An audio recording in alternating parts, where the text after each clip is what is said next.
Hi, my name is Shizu Saldamando, and I'm an LA-based artist. We opened this exhibition entitled LA Intersections at Oxy Arts earlier this year in February, and it was slated to close mid-April. However, in light of recent events, we decided to bring the exhibition online so people could visit who didn't get the chance to see it in person. I describe myself as a portraiture-based artist. My practice concerns portraiture and the way we relate to our world through the perceptions and experience of relationships with other people. My practice is very personal, and I prefer to describe it as making homage pieces to people I admire and appreciate in some way. Sure, these are friends and family, people that I admire or who see regularly and just really appreciated their energy even. So this is a portrait of April Baca, who's a professor of art history at East LA City College, and we've known each other for a number of years now. I think ever since she was an undergrad, and she did a paper on my work, and we just kept in touch ever since. She's sitting on this paper collaged glitter chair in reference to the exhibition she was at when I took that photo to base off the work. It was Sadie Barnett's Eagle Creek Saloon exhibition, and Sadie Barnett is an amazing artist who kind of glitterifies and does these installations with different found objects, and she had covered this chair in glitter vinyl, and I had taken a picture of April sitting on it and used it as the basis of the drawing of the portrait.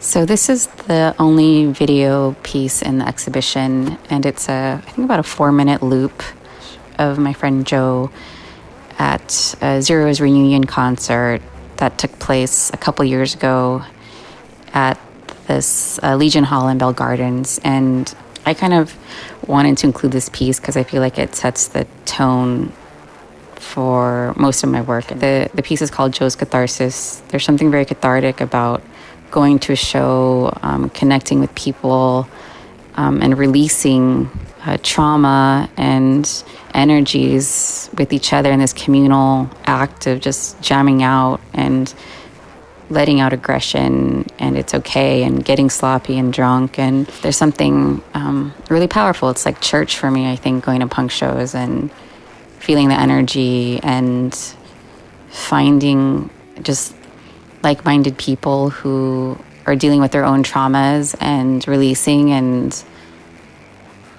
empowering each other too.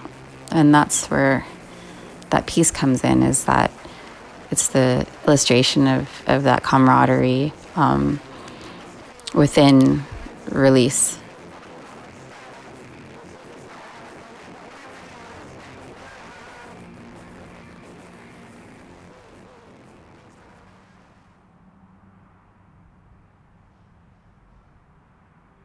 I draw, paint, use video, collage, different materials all the time depending on the context.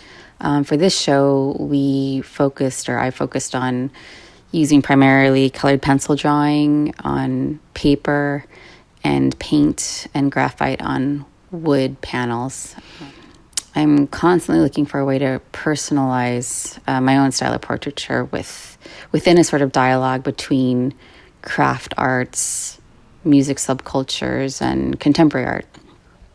When I started focusing on portraiture, like when I was first in art school at UCLA for undergrad, I was going to a lot of music shows, backyard parties, and dance clubs, and just really trying to capture the mood and style of people I would hang out with and what they were all about. And I just painted friends hanging out in the bathroom or dancing by themselves on the dance floor. But as I got older and had a child, I wasn't going out as much. So therefore, my practice has kind of shifted a little to now kind of focusing more on my art peers and other artists that I hang out with, and and admire their practice. So that's where this show kind of has been born out of, is that sort of kinship and camaraderie with other artists who I've invited to either lecture at my class while I did this residency at Oxy, or other artists that I just admired that I hang out with regularly, or academics that I hang out with. It's just people in my social circle who I'm trying to depict and share my own views of, I guess.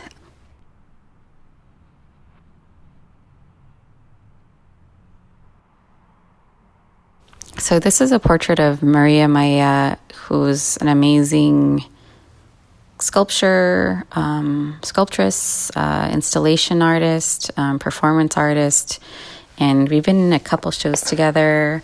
And I took this photo at a holiday party, and there were so many different creative people there, and we're all hanging out, and it was very, very relaxing and kind of like a kickback. And she was perched on the edge of the couch, and I asked her if I could take her photo sitting there, and she generously let me. And I used collage and gold leaf to sort of accent or accentuate the tones in her dress and her skin tone. And this was one of the new pieces that was in the exhibition. So this is a portrait of my dear friend Ramiro Gomez, who's an amazing painter, sculptor, and I actually called him to see if he would pose for me for a portrait. And we had lunch, and then we went outside, and I just took a couple pictures of him posing next to a tree. When I ask people if they'd pose for me, sometimes it's really calculated, and there's like weeks of back and forth. When can we meet? Other times it's just spur of the moment. I have my camera phone, and I'll just ask somebody if I can take their photo in that moment. So it varies all the time. I find, though, I still tend to gravitate towards people who are also really interested in nightlife and connections that occur mainly through music and dance. And fashion sort of is just the byproduct of those things. And that's where all the detailed work, I think, comes in, and how we construct ourselves to make ourselves into art and make ourselves into who we want to be in our own contexts, which are often alienating. So that's where we're at.